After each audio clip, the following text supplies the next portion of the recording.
Rodgers. Jordy Nelson. Touchdown. Green Bay. Drive in the air to deep left field. Back goes Kubo for a look, and it's out of here! David Wright gives the Mets the lead with his 13th home run of the year. Diving stop, David Wright has won 2 Gold Gloves. Not a good throw, though. Joe and John, why do the Mets still stink? For the record, have you ever used steroids, human growth hormone, or any other performance-enhancing substance? No. Little Haven, New York, the third baseman, number 13, Alex Rodriguez.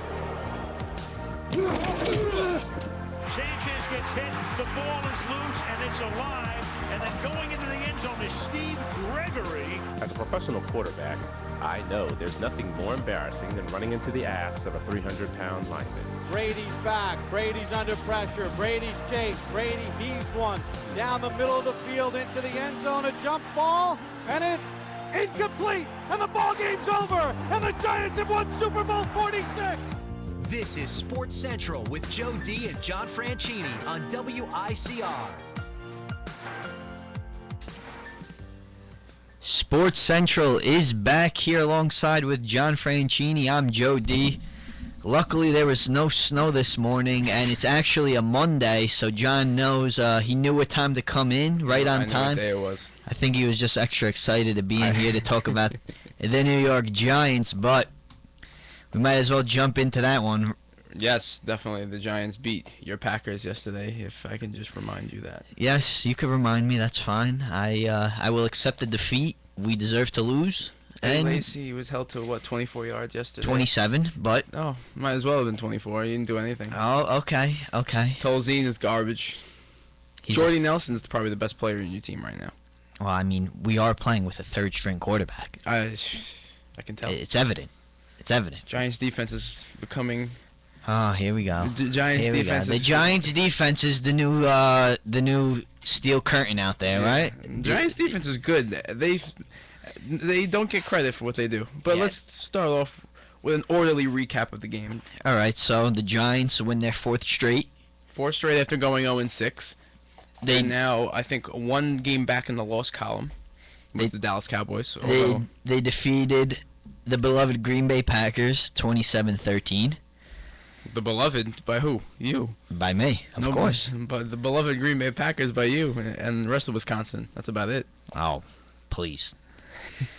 I mean, here's what I get out of that game. What did you get out of the game, Joe? Green Bay needs Aaron Rodgers back desperately, and it shows how much a quarterback means to a team. Because since he's been out with his broken collarbone, the Packers can't get anything going offensively. Nothing. And the Giants did exactly what they needed to do, and that was stop Eddie Lacy. They needed to stop Eddie Lacy and have Tolzien throw. Right. They stopped him. They made Tolzien throw. I mean, he did throw for over 300 yards, but he threw 3 interceptions.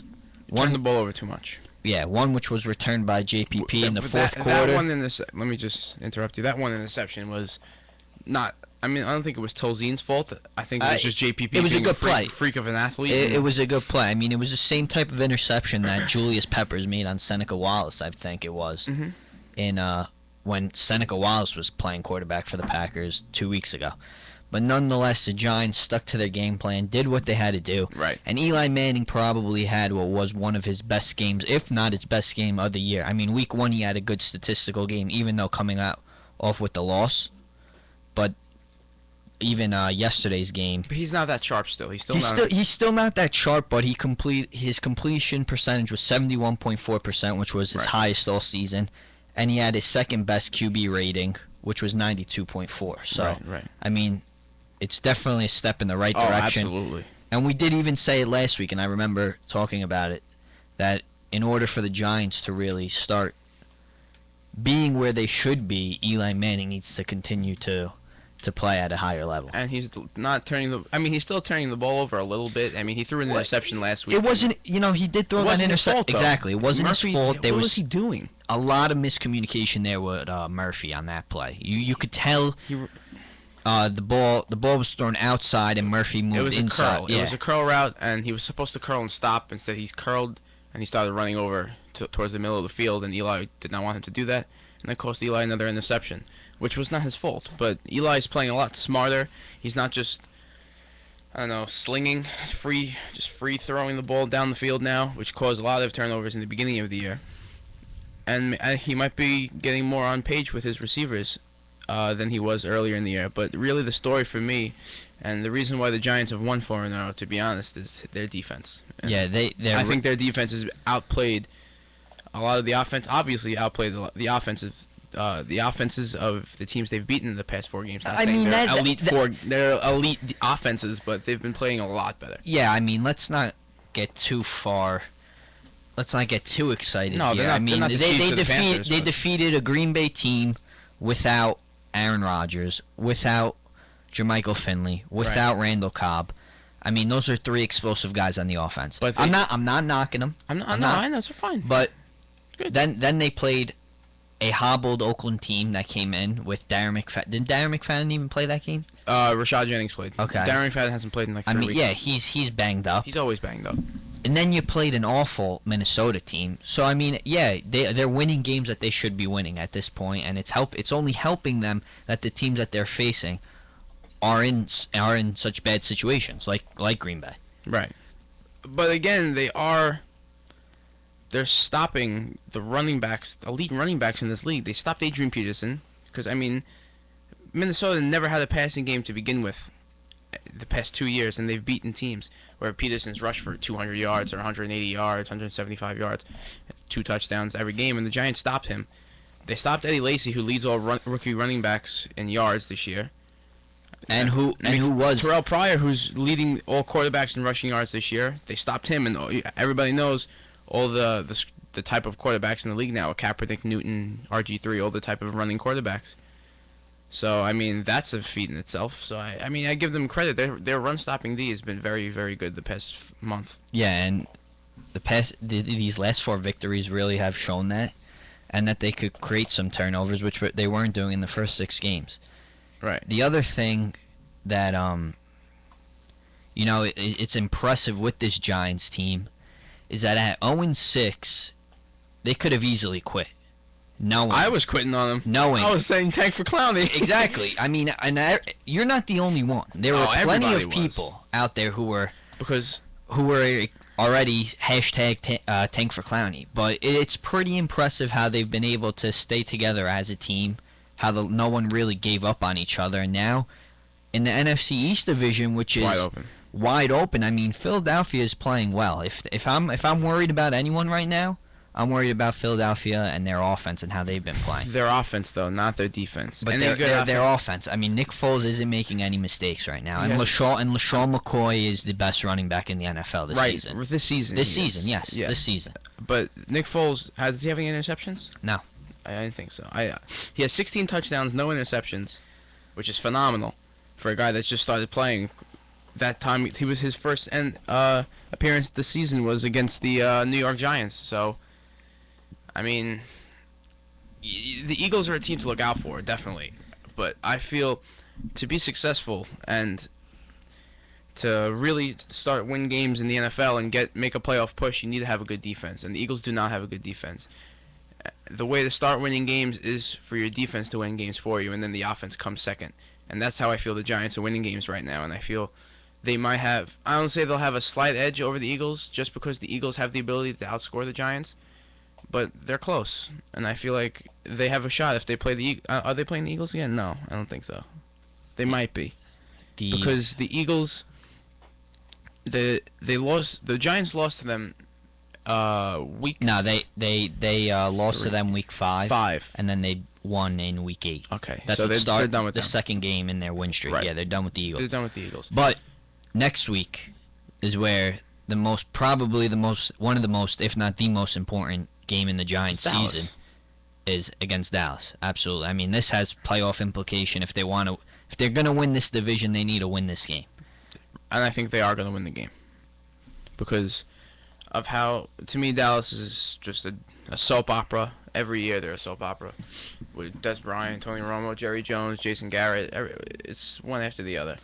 And I think the Giants, who are hot right now, and the Dallas defense, who's banged up. after Sean Lee got hurt, Dallas's defense imploded. They were awful. I mean, not only Sean Lee, but they're also missing a lot of other people who are banged up on that defensive side. Right. But like you said, Sean Lee's a huge piece. Yeah, he's absolutely. He's a terrific linebacker. Like you said, the Giants are playing their best football right now, and they need this win if they're gonna make a playoff run. Right. If they don't win, if they lose this game, they're most likely out. Yeah. I don't think maybe they can afford to lose one more game, but they're most likely 90% out of it. Exactly, and it's going to be tough because they do have some tougher games later on in the year. If you're looking deeper down, Week 15 versus Seattle. I know it's a home game for the Giants, but still. And the two games that stand out is Seattle and Detroit. And at Detroit, Week 16. Yeah, so those are the two games that stand out to me. It's gonna be tough. It's going to be tough, and that division will only have one team representing that division for the playoffs because of how competitive the rest of the NFC is in general as a conference. I mean, you look at the other divisions. You look at the North. You have Detroit and Chicago both at 6-4, and Green Bay at 5-5. You go to the South. You have New Orleans at 8-2, and Carolina at 6-3. And now you look at the NFC West. You got Seattle, who's 10-1, San Fran, who's 6-4, and quietly creeping up, and right there in it, you have Arizona, who's 6-4 now. So I mean, it's going to be tough. There's going to be a lot of teams, 2 or 3 teams over 500 that probably don't make the playoffs in the NFC this year. I agree with that. I think it's, as far as the NFC East goes, I think it's safe to say that the Redskins are out of it. Oh, absolutely. At 3-7, there's no. And I mean, if you saw, did you see that interception that RG3? RG3, yeah. I mean, what was he even thinking? What was he thinking? What's even more bizarre is it wasn't even 4th down. Throw the ball away. You still have a shot. Yeah, I guess you're right. I mean, No. You don't guess. I am right. Okay, you are right, Joe. The all-knowing Joe is right. It's 3rd down. Okay. Throw the ball away. You're right there. You have a shot to win the game. It was 3rd down when he threw that pass. Yeah. When he decided to pop the ball up into center field over there in between 3 outfielders, whatever you want to call it over there. I mean, come on. I'm right. Yep. RG3 has not looked great at all. I mean, I don't know what's going on in Washington. I don't know. Shanahan, usually a type of coach like Shanahan doesn't lose with teams like this. They were 3-6 last year. So I don't know if it's the coaching. It might be the coaching. But RG3 does not look the same since that injury he had last year, as far as mobility and really any emphasis on his throws, because that's the back leg he has, right? The injury was to his right leg, his right knee. So he might not be getting any push off his back leg, which is causing him to have less velocity on his throws. But regardless, they're just playing terrible. Their defense is terrible. And I thought getting Arakpo back would even help them even more. But it's turned out that their defense has even gotten worse. And maybe they were a fluke last year. It's starting to look like they were a fluke last year. I mean, RG3 comes into the league. No one really has tape on that type of offense. On his, you have his college tape, but then you don't really know what to expect when it comes to the pro level. So a lot of teams needed to adjust to that new type of offense that RG3, Kaepernick, Brock, even Cam Newton, a few seasons before, made an adjustment though. Brought back, but now he has, yes. So. But another point about RG3 and how the Redskins aren't going to win. He hasn't been scrambling as much as he used to, and I think that's instruction from upper management, because we know we've invested a high draft pick in you, a lot of money in you, and we don't want you to get hurt and have a serious injury again. So to the point where you can't come back. And I think you've seen that in San Francisco. If you look at San Francisco, the way they've been playing with Colin Kaepernick, he doesn't run anymore. He does not run anymore. He's a pocket passer. Is that safe to say? He's become a pocket passer? He barely scrambles anymore out of the pocket. Last year he was running read option. He was just taking the ball out, tucking the ball in and running up the middle, running to the side. He had those big runs. I haven't seen him do that once this year. It's becoming too predictable. In a sense where, there's always a linebacker or a DN who's spying on him. Pretty much, it's safe to say that. So he needs to evolve and become a pocket passer. Otherwise, And it's funny now. It'll be short-lived for him as well. And it's funny because Eli Manning, not to go back to the Giants, because I'm favoring the Giants because I'm a Giant fan. Obviously, everybody knows I'm a Giant fan. But Eli Manning, he's a pocket passer, and he will always maintain a level of success being a pocket passer because that's been the norm for forever in football.